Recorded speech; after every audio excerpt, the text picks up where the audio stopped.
In this video, we're going to show you how to replace the sun visor on your Toyota Tacoma. This will be located above the steering wheel. Let's get started. Pull the sun visor down. We're going to pop it out of the clip.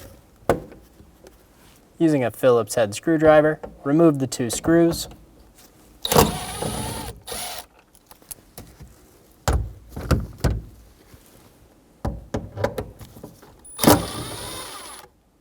Remove the sun visor. Install the new sun visor. Get the screws started. Make sure they're nice and snug.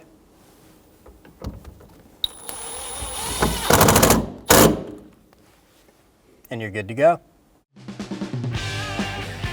When only the best will do, demand TRQ.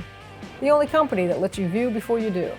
TRQ is committed to offering the highest quality aftermarket auto parts that are engineered for peace of mind. Thanks for using and viewing with TRQ.